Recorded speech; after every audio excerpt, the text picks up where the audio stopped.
মহারাষ্ট্রের ছত্রপতি সম্ভাজির পাহাড় থেকে পড়ে কুণাল চাঁদপুরের মৃত্যু এবং তাকে বাঁচাতে গিয়ে বাবা মায়ের মর্মান্তিক পরিণতির ঘটনা সামনে এসেছে এক নতুন চাঞ্চল্যকর মোড়। প্রাথমিকভাবে মনে করা হচ্ছিল আইফোনের ইএমআই শোধ করতে না পেরে বাবার সঙ্গে বচসার জেরে এই চরম পদক্ষেপ নিয়েছেন কুণাল। কিন্তু তদন্তের পর পুলিশ সূত্রে জানা গেছে কেবল একটি আইফোনের ইএমআই এর জন্য নয়, বরং পরিবারে দীর্ঘদিনের অশান্তি, বড় ভাইয়ের মৃত্যু এবং বাবা মায়ের টানাপোড়েনের সম্পর্কই তরুণকে ওই চূড়ান্ত পদক্ষেপের দিকে ঠেলে দিয়েছিল। এমনকি এই প্রথম নয়, ঠিক 1 বছর আগে একই পাহাড় থেকে লাফ দিয়ে আত্মহত্যার চেষ্টা করেছিলেন কুণাল। সেইবার পুলিশ সময় মতো পৌঁছে বুঝিয়ে সুঝিয়ে তাকে ফিরিয়ে এনেছিলেন, কিন্তু দ্বিতীয়বার আর শেষ রক্ষা হলো না। 250 ফুট গভীর খাদে সন্তানকে বাঁচাতে গিয়ে পিতা মুরলীধর ও মা সঙ্গীতার মর্মান্তিক মৃত্যু ঘটে। পুলিশ সূত্রে জানা গিয়েছে প্রায় 6 বছর আগে কুণালের বড় ভাই এক কঠিন রোগে আক্রান্ত হয়ে মারা যান। সেই শোক সহ্য করতে না পেরে পেশায় চালক বাবা মুরলীধর নিজেকে কাজের মধ্যে ডুবিয়ে দেন। তিনি মাসের পর মাস বাড়ি ফিরতেন না, যার কারণে দম্পতির মধ্যে মানসিক দূরত্ব বাড়তে থাকে। সাম্প্রতিক ঘটনার ঠিক 2 দিন আগেই দীর্ঘ সময় পর বাড়ি ফিরেছিলেন মুরলীধর, আর তাতেই শুরু হয় নতুন করে তীব্র ঝগড়া। কিন্তু এর মধ্যেই কুণালের নিজের জমানো ও ধার করা টাকা একটি আইফোন কিনে ফেলেছিলেন তিনি। কয়েক মাস ধরে তার ইএমআই তিনি মেটাতে পারছিলেন না।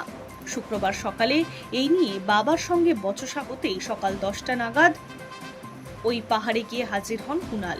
সোশ্যাল মিডিয়ায় ছড়িয়ে পড়া একাধিক ভিডিওতে দেখা যাচ্ছে খাদের একদম কিনারে দাঁড়িয়ে রয়েছেন কুণাল। নিচে দাঁড়িয়ে মা সঙ্গীতা হাত জোর করে কান্নাকাটি করছেন, ছেলেকে বারবার ফিরে আসতে আকুতি জানাচ্ছেন। কুণাল যাতে ভয় পেয়ে পা পিছলে না পড়ে যান, তাই মা কয়েক পা পিছিয়ে আসছেন, আবার এগিয়ে যাচ্ছিলেন।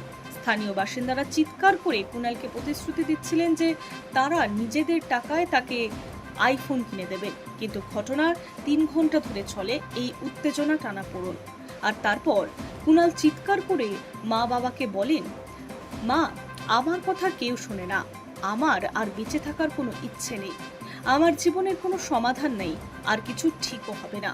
দুপুর 1টা নাগাদ সব ধৈর্য হারিয়ে কুণালের বাবা মুরলীধর সামনে এগিয়ে জোর করে ছেলের হাত ধরে টেনে তোলার চেষ্টা করেন, কিন্তু দুর্ভাগ্যবশত দুইজনেই ভারসাম্য হারিয়ে 250 ফুট গভীর খাদে তলিয়ে যান।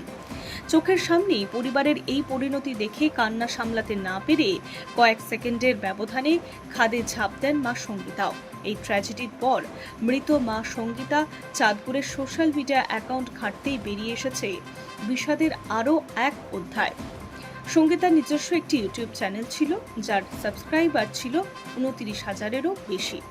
মৃত্যুর কিছুদিন আগেই পোস্ট করা একটি রহস্যময় ভিডিওতে সঙ্গীতাকে বলতে শোনা যায়, তোরা আমার আর আমার ছেলের সম্পত্তির অধিকার কেড়ে নিয়েছিস, তোরা কখনো ভাইদের ও বাবা মাকে এক হতে দিলি না, আমার হাসি খুশি সংসারটাকে তোরা বিষ খাইয়ে ধ্বংস করে দিলি, আমার ছেলেকে তার মা বাবার থেকে আলাদা করে দিলি। এই পাপের শাস্তি তোদের পরবর্তী 7 পুরুষকে ভুগতে হবে, এটা আমার অভিশাপ। কাদের উদ্দেশ্যে সঙ্গীতা এই মারাত্মক অভিযোগ তুলে ধরেছিলেন তা খতিয়ে দেখতে জোর কদমে তদন্ত শুরু করেছে পুলিশ।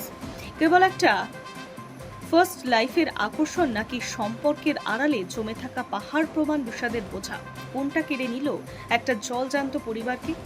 সেই প্রশ্নের উত্তরই খুঁজছে এখন ছত্রপতি সম্ভাজিনগরের পুলিশেরা। Hi news network.